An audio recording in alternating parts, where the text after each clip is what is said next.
Bonjour à toutes et à tous et bon début de semaine. Nous sommes le lundi 18 janvier 2021 et aujourd'hui, nous allons donc faire un Good Morning Market hebdomadaire, aborder certains points, notamment l'inflation. On va parler également, on va faire le point sur ce début d'année 2021 concernant les indices. On va aborder quelques matières premières, notamment le pétrole. Alors tout d'abord, quelles sont les différentes nouvelles économiques et financières, hormis les top news qui ont été sélectionnées devant vous? Tout d'abord, à noter que lors de la session en Asie Pacifique, nous avons pu constater à la grande majorité des baisses en ce début de semaine, avec un Nikkei qui a chuté de près de 1%. Le S&P ASX 200 a terminé en baisse d'environ 0,8%. Le Kospi coréen s'est nettement replié de 2,5% et les indices chinois sont parvenus à gagner du terrain. Alors on a pris connaissance du PIB chinois qui a augmenté de 6,5% en glissement annuel au quatrième trimestre alors que l'on s'attendait à 6,1% en glissement annuel. Alors malgré la pandémie de coronavirus, la Chine réussit à faire donc progresser son économie de 6,2% en 2020. On a pris connaissance également de la production industrielle chinoise qui a augmenté de 7,3% en décembre. Les ventes au détail ont augmenté de 4,6% et les investissements urbains sont en hausse de 2,9%. On s'attendait ici à 3,2%. À noter qu'aujourd'hui, les marchés américains sont fermés, hein. C'est un jour férié aux États-Unis. Et nous avons quelques nouvelles concernant le marché pétrolier en Amérique du Nord. Joe Biden prévoit d'annuler le permis du pipeline Keystone XL par une action exécutive dès son premier jour en fonction. Cela a entraîné le dollar canadien en net repli. L'ambassadeur du Canada aux États-Unis a quant à lui confirmé le soutien du gouvernement canadien dans ce projet. Et l'autre nouvelle, c'est l'Union européenne qui établit des plans afin de renforcer le rôle international de la monnaie unique, de l'euro, et ce dans le but d'atténuer la domination du dollar américain et de réduire la vulnérabilité du bloc aux risques financiers, y compris les sanctions américaines. Un petit point sur la pandémie, avec un nombre total de cas de coronavirus qui a dépassé les 95 millions pendant le week-end. 68 millions de personnes se sont rétablies au total et 2,04 millions sont décédés depuis le début de la pandémie. À noter également un Bitcoin qui se négocie légèrement au-dessus des 35 000 dollars. Alors les top news concernant ce Good Morning Market hebdomadaire. Tout d'abord, on a pu constater une prise de bénéfices vendredi qui était mineure, après avoir pris connaissance notamment du plan de Joe Biden à hauteur de 1900 milliards de dollars. Il y aura des paiements supplémentaires de 1400 dollars, ce qui pourra alimenter la spéculation boursière. Il faut savoir que ces chèques sont très souvent utilisés, sont injectés dans les marchés, notamment sur le Bitcoin, hein. Alors, hausse du dollar également, une très belle hausse suite aux anticipations d'inflation plus élevées. Faisons-nous face à un changement de tendance sur l'euro-dollar?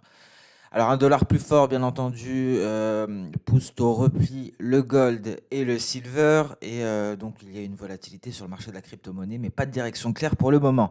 Les données en provenance de Chine sont mitigées, production plus élevée, vente plus faible.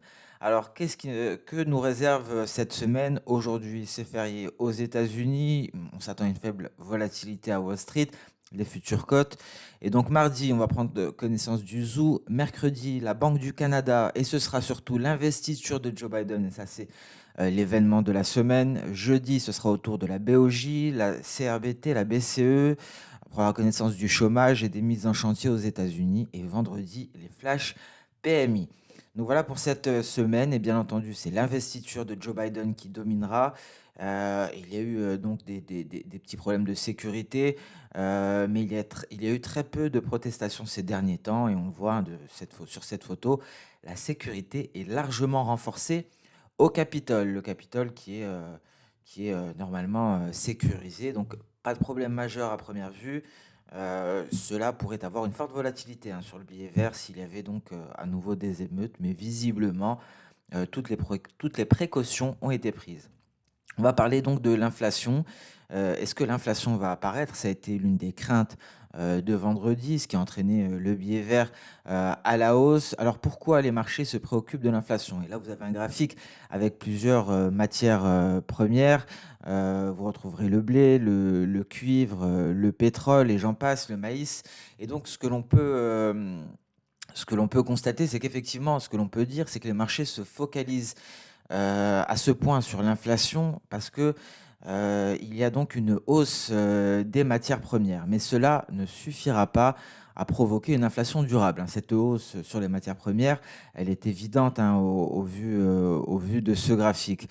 Alors, tout d'abord, ce qu'il faut savoir, c'est que l'inflation augmentera en effet en 2021, mais ce sera principalement en raison de l'effet corps. Il y avait des niveaux anormalement bas en 2020, mais cette inflation tend aussi à être temporaire, hein. Il va y avoir une stabilisation par la suite. Alors, ce qu'il faut savoir, parce qu'il y aura une inflation, mais principalement du côté des services, est-ce que la baisse de la concurrence dans les services entraînera une hausse considérable de l'inflation dans ce secteur, avec notamment un soutien fiscal et monétaire conséquent? Cela pourrait donc entraîner une inflation plus élevée à long terme, ce qui pourrait impacter fortement les marchés, même si ce n'est pas le scénario le plus probable. Et donc ce que l'on peut dire également, c'est qu'il y a 2 mesures de l'inflation. Il y aura l'inflation réelle, face à l'inflation, de la réserve fédérale américaine et sur ce graphique de droite, vous retrouverez, donc l'IPC et on retrouvera également le PCE. Alors l'inflation est à des niveaux, extrêmement bas et elle devrait augmenter. Alors les anticipations, ne se trompent pas, la question est de combien va augmenter cette inflation? Il faut noter que l'IPC sous-estime l'inflation réelle et c'est la mesure qui devrait augmenter le plus. Si les prix, augmentent de manière similaire à la période 2009-2011, l'IPC devrait se stabiliser aux alentours des 2,5. Alors donc, pour cela, bien entendu, il faudrait que, cette mesure évolue de la même manière que lors de la période 2009-2011. En même temps, le corps PCE, quant à lui, serait seulement de 1,5. Alors, en attendant, la Réserve fédérale américaine suggère qu'elle pourrait augmenter ses taux d'intérêt si et seulement si le PCE Core dépasse le niveau, la barre des 2 pendant toute l'année. Donc, ce qu'il faut en retenir, notamment de ce graphique, et on le voit clairement ici, c'est que l'inflation va certes augmenter, mais chaque jauge, chaque mesure de l'inflation devrait atteindre un niveau différent, et cela ce sera vraiment déterminant, notamment d'un point de vue de la Réserve fédérale américaine. Alors, quelle perspective justement à ce niveau-là? Donc, on l'a vu précédemment lors du slide précédent, les différentes mesures de l'inflation diffèrent énormément. Et l'inflation réelle peut être plus élevée que la plus forte des mesures officielles, hein, qui est prise en compte par la Réserve fédérale américaine, ce qui peut réduire le niveau de vie de nombreuses personnes. Et l'inflation corps de l'IPC pourrait se maintenir à un niveau relativement bas, ce qui permettrait à la Fed de ne pas modifier le niveau des taux d'intérêt. On a parlé de sa condition, hein, qui lui permettrait de remonter justement les taux d'intérêt.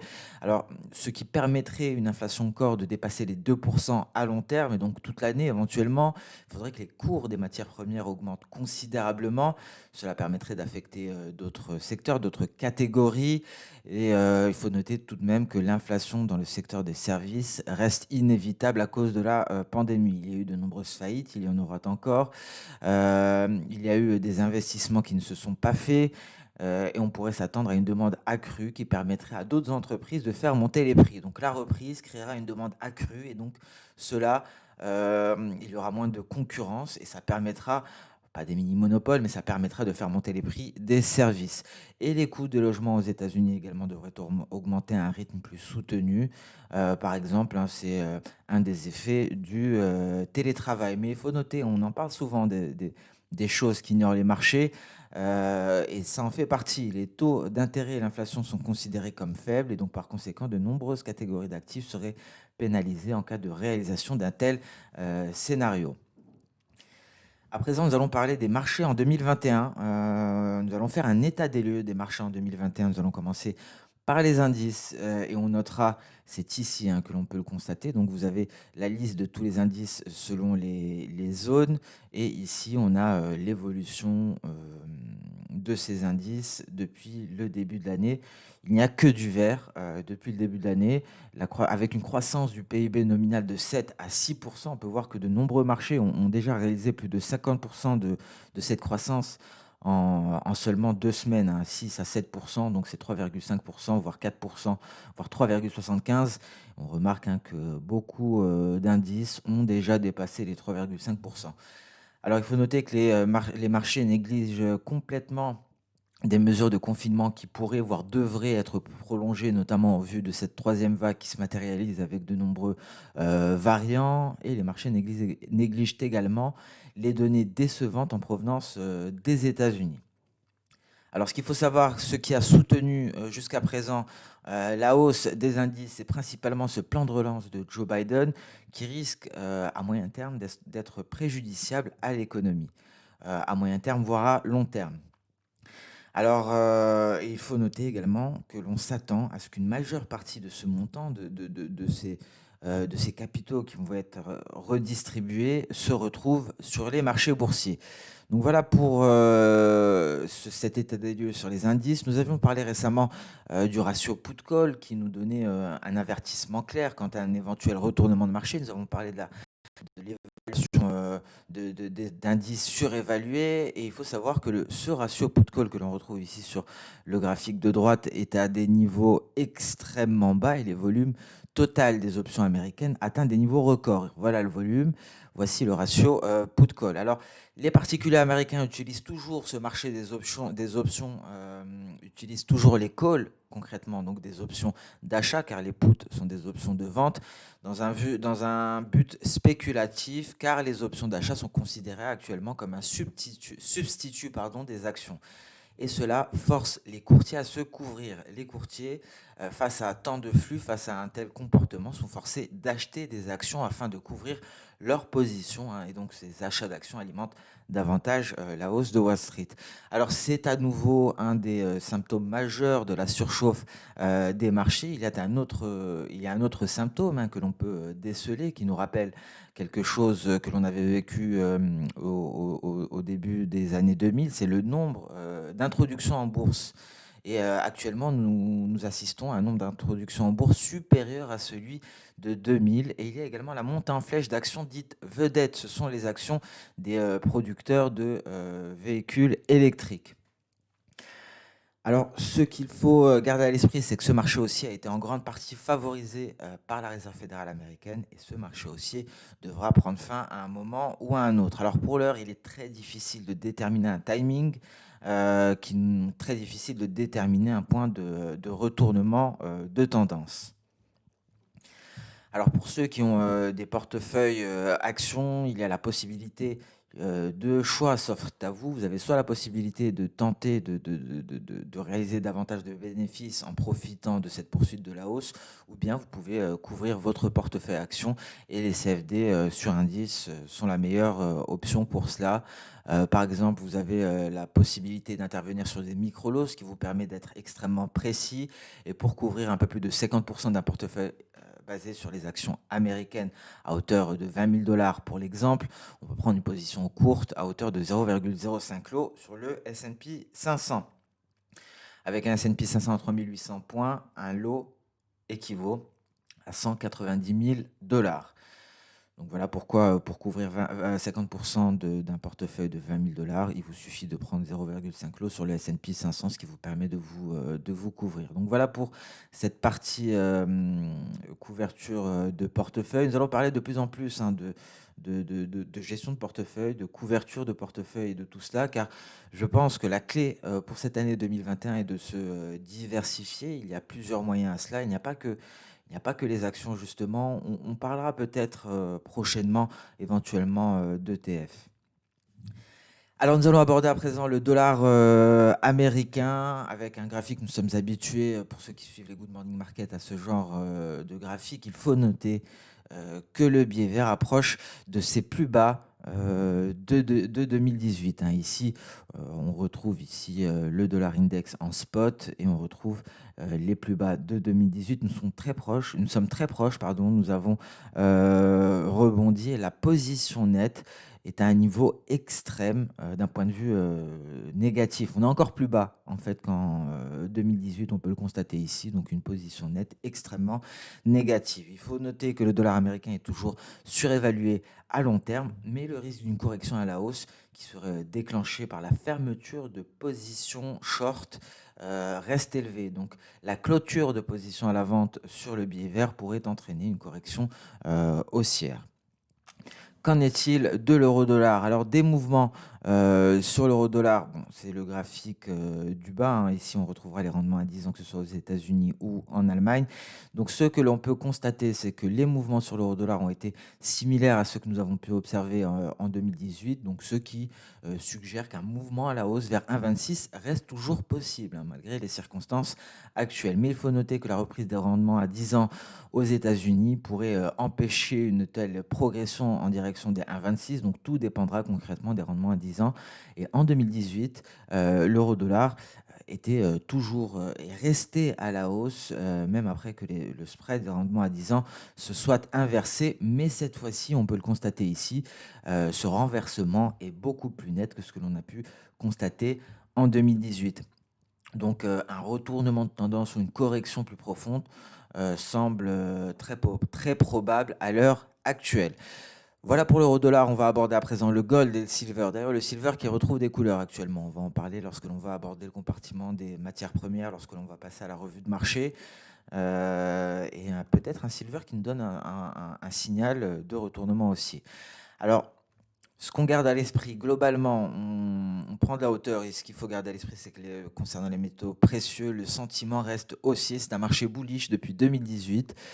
Ces jours-ci, il y a plusieurs signaux qui laissent entrevoir une possible correction. Dans ce cas-là, il faut savoir que la hausse des rendements est primordiale et le plan de Joe Biden l'amplifie davantage.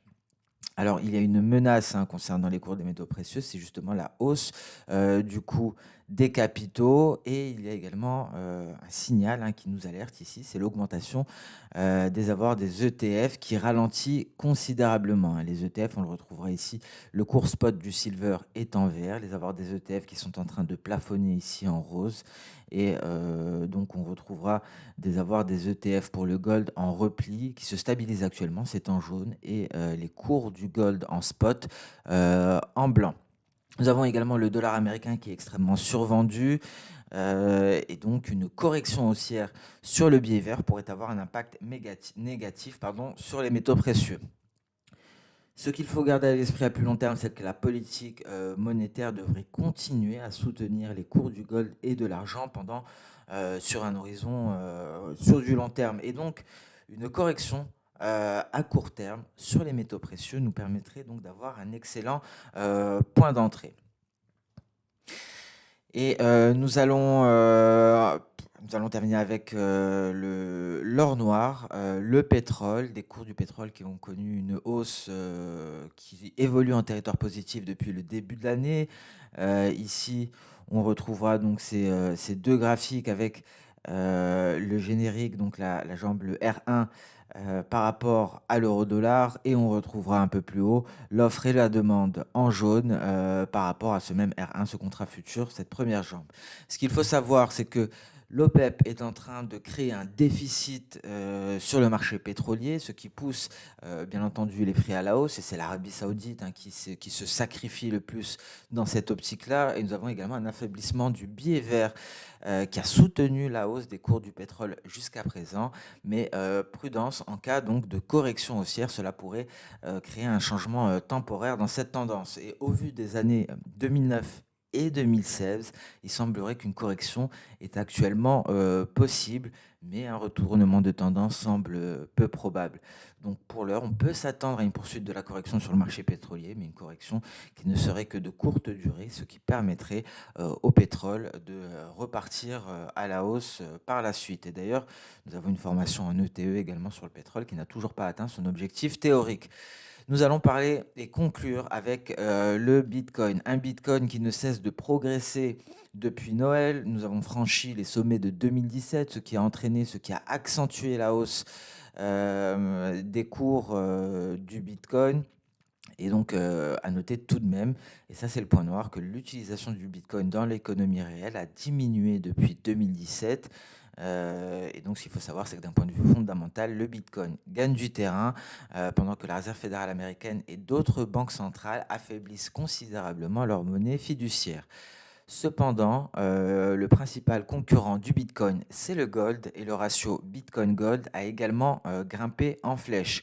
Un ratio Bitcoin-gold qui pourrait, et c'est le graphique de droite ici, qui pourrait revenir vers 10 onces pour un Bitcoin, à moins que le BTC ne soit plus largement utilisé dans l'économie. Donc c'est vraiment ce qui permettra d'empêcher cela, c'est un Bitcoin qui soit plus utilisé dans l'économie.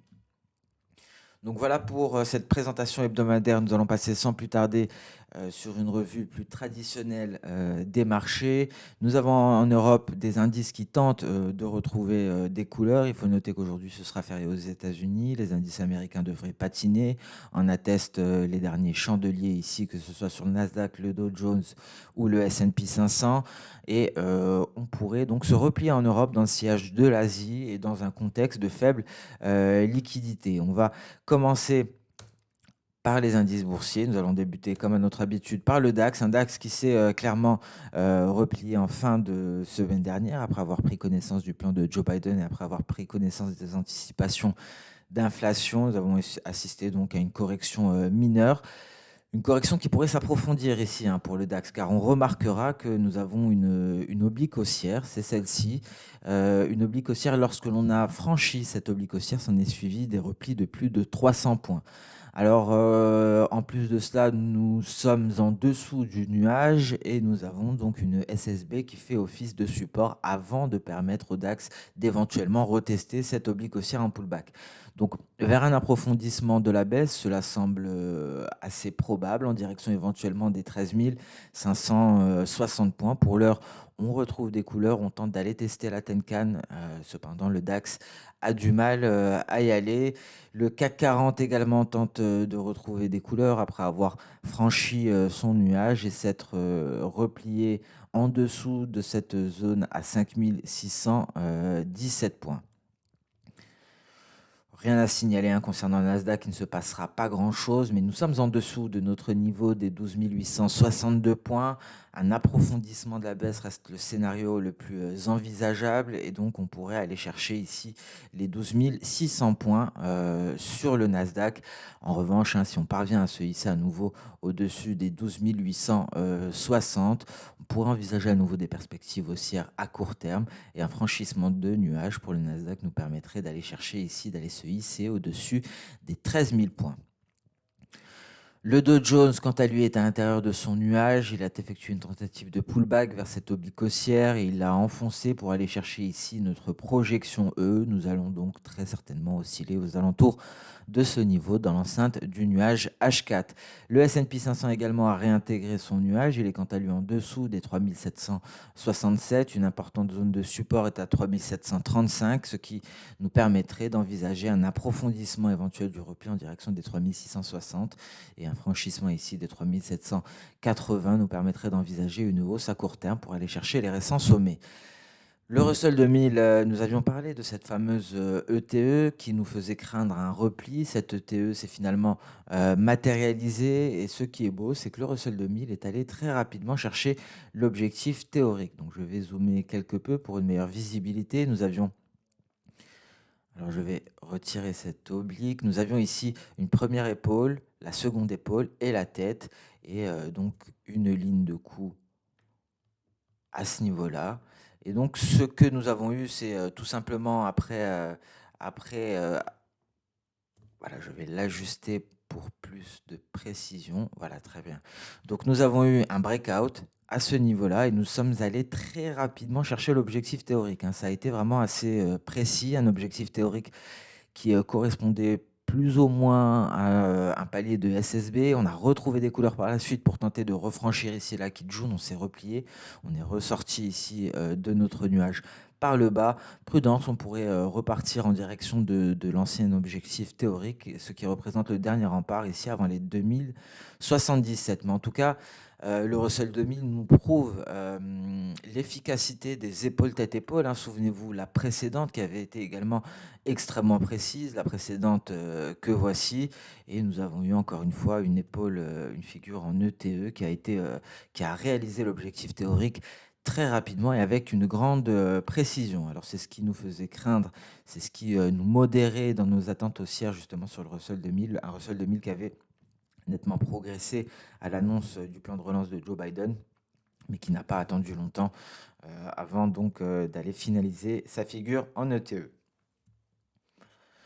Donc nous avons ici notre Bitcoin au-dessus des 36 000 dollars, pas de direction claire pour le moment. On peut s'attendre à une éventuelle reprise haussière prochainement, hein. Pour l'heure, tant que l'on est au-dessus de cette oblique haussière, les perspectives haussières sont à privilégier pour le Bitcoin. On passe à présent sur le marché des matières premières avec un gold de retour aux alentours des 1830 dollars l'once. On est tout de même assez éloigné des 1850 qui pourraient nous permettre d'envisager de nouvelles perspectives haussières. À noter qu'à présent, la moyenne mobile à 50 périodes est en train de se replier pour renforcer cette zone de résistance des 1850, hein. Donc cette zone sera de plus en plus difficile à franchir et nous sommes en dessous du nuage. Et on va noter, car c'est ce qui vient renforcer ce que l'on disait lors de la présentation, que l'on pourra assister à une correction plus profonde, hein, sur le gold. Nous avons une lagging span qui est un niveau clé, si je puis dire. Il lui reste un dernier obstacle. Alors je vais essayer de mettre en évidence la lagging span qui s'appelle Chikou Span d'ailleurs, hein, plusieurs noms pour cette ligne, qui pourrait s'affranchir de ces derniers obstacles, notamment de sa Tenkan, pour valider le signal baissier qui a été donné lors de la sortie du nuage par le bas, ce qui pourrait entraîner un repli sur le métal jaune en dessous des 1800 dollars l'once, aux alentours des 1780 dollars l'once. Alors, prudence sur le gold, un gold qui ne parvient pas à se ressaisir, un gold qui marque même des creux de plus en plus bas et des sommets de moins en moins élevés. Donc, une petite tendance de court terme qui n'est pas très significative, mais en tout cas, la faiblesse du gold semble se confirmer, quelle que soit l'unité de temps. Ça semble contraster avec le silver qui, lui, semble indiquer une éventuelle hausse. Alors, c'est quasiment impossible de voir un gold se replier fortement et un silver partir à la hausse, mais ici, ce que l'on constate, ce qui pourrait modérer ces attentes baissières sur le gold, c'est le silver, justement. Et le silver, il faudra attendre la clôture, hein, journalière avant de tabler là-dessus. C'est que le silver, lorsqu'il part chercher une zone de support et qu'il laisse derrière lui une mèche inférieure de ce type, cela semble enclencher une impulsion haussière de plusieurs séances. Et c'est ce que l'on pourrait constater aujourd'hui si on venait à clôturer avec une telle mèche inférieure. Nous sommes sur une zone de support important. Précédemment, c'était une zone de résistance. On avait déjà vu ça le 24 septembre, on a vu ça également le 29 octobre et on avait vu ça le 30 novembre. Alors, est-ce qu'on va voir la même chose actuellement? Est-ce que l'on va avoir un silver qui repart à la hausse par la suite pour aller chercher les précédents sommets? Ça reste possible et c'est très exactement ce qui modère les attentes baissières sur le gold. Même si on s'attend à une correction baissière sur les métaux précieux, peut-être qu'elle n'interviendra pas tout de suite. Et ce qui permettrait de modérer les attentes baissières sur les métaux précieux, c'est bien la configuration à la clôture ici sur le silver. Un silver qui a très rapidement retrouvé des couleurs d'ailleurs. Le pétrole WTI s'est clairement replié et donc non loin de la zone de résistance à 54,34, hein. C'est un niveau qui date, c'est un niveau qui nous a permis d'arrêter la hausse après un rebond le 20 février et qui a donc enclenché la baisse que nous avons connue. Qu'en est-il en données intraday? Nous avions pu constater des figures en ETE et la voici ici, elle est beaucoup plus belle sur le Brent. On la retrouve ici, notamment sur le pétrole WTI, avec un objectif théorique aux alentours des 51-20 dollars le baril. Sur le Brent, elle est beaucoup plus belle, elle est beaucoup plus nette. Et ici, nous avons un objectif théorique aux alentours des 53 dollars 50 le baril. On a tenté de retrouver des couleurs pour repasser au-dessus des 55 dollars 20. On s'est retiré par la suite. Alors prudence à tout passage en dessous de la Tenkan et toute cassure des 54,50 pour le Brent. On pourra assister à une accélération baissière en direction des 54 dollars. C'est bien le dernier rempart avant l'objectif théorique des 53,50. Le sucre a rendu une partie des gains pour aller tester les précédents sommets ici qui avaient été inscrits le 6 janvier. La tendance haussière est toujours là, elle est toujours d'actualité, elle est même beaucoup plus saine après ce repli qui a permis des entrées en position aux alentours des 16,30. Donc poursuite de la hausse pour le sucre, donc ça reste le plus probable. Le gaz naturel qui revient à l'intérieur de son canal baissier, peut-être que enfin ces baisses de court terme vont se matérialiser sur le gaz naturel et le café qui s'est replié après avoir gagné énormément de terrain. On le voit ici et cette magnifique mèche haussière ne présage rien de bon en données journalières. C'est quelque chose que l'on a déjà vu, c'est quelque chose que l'on connaît sur le café, c'est quelque chose que l'on retrouve ne serait-ce qu'ici. Est-ce que ce sera annonciateur de nouvelles baisses? En tout cas, il serait peut-être temps, mais on notera tout de même un nuage relativement épais. Le café qui est assez compliqué ces dernières semaines à trader, mais en tout cas, il a été assez précis en réintégrant ici son canal haussier. Et c'est le Real brésilien qui a retrouvé des couleurs, qui s'est redressé, permettant de renforcer la hausse du café, mais un café qui a tout de même échoué au contact de la borne supérieure de son canal haussier. Nous allons passer à présent sur le marché des changes. Nous allons débuter comme à notre habitude par le billet vert, un billet vert qui ne cesse de gagner du terrain et donc une hausse qui se poursuit. On notera ici la hausse considérable de vendredi et cette hausse qui ne semble pas perdre énormément de momentum, ce qui enfonce l'euro-dollar sur un support que nous avions prédéfini avant cela. C'était un de nos objectifs, car souvenez-vous, à ce niveau-là, donc ça pourrait être un point de retournement haussier. À ce niveau-là, nous avions un nuage journalier, le voici, et donc cela pourrait modérer les attentes baissières pour l'euro-dollar. Mais pour cela, il faudrait que le billet vert parvienne à se replier, à rendre quelques gains, ce qui permettrait à l'euro-dollar ici de se redresser pour aller chercher les 1,2147. Le GBP-USD se replie clairement, donc encore un net échec au contact de sa résistance aux alentours des 1,3690. Nous sommes en train de sortir du nuage par le bas en direction de cette zone de support et notre lagging span fait face à un dernier obstacle. La lagging span fait face ici donc à la Tenkan. On est à l'intérieur d'une bougie verte et donc une lagging span qui s'affranchit de tous obstacles serait un signal de vente validé pour le GBP-USD, un GBP-USD qui pourrait approfondir son repli. Encore une fois, c'est le billet vert qui sera décisif à ce niveau-là. Mais attention, si ce niveau de support venait à céder, on pourrait approfondir les baisses pour le câble.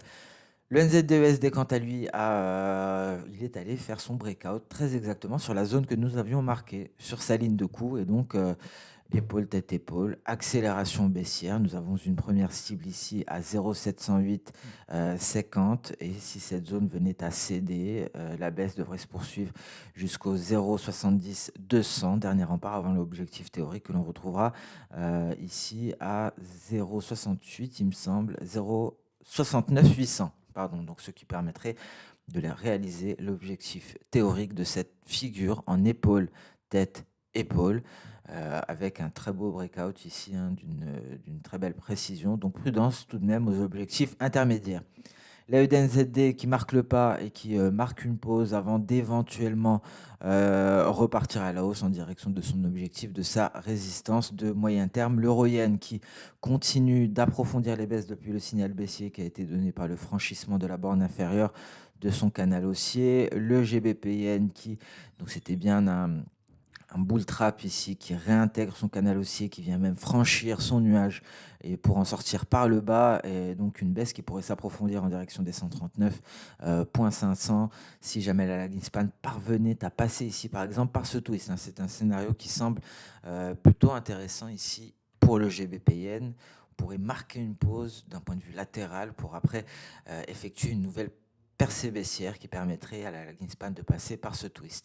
L'USDCHF est en plein test de sa zone de résistance, ses sommets de la fin décembre 2020.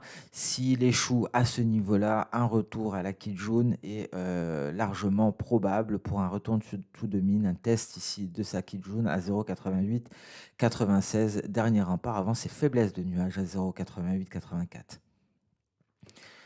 GBP-CHF, on repart ici à la conquête de la borne inférieure du canal haussier, toujours à l'intérieur du nuage d'un point de vue hebdomadaire. On attendra un franchissement de la SSB hebdo à 1,22,050 pour envisager des perspectives haussières de moyen terme. L'USD-TRI est enfin allé chercher sa Kijun, une Kijun qui lui a facilité la tâche en se repliant de par sa méthode de calcul, hein. Plus le temps passe en territoire négatif, plus la Kijun se repliait. Donc nous avons effectué le test de Kijun.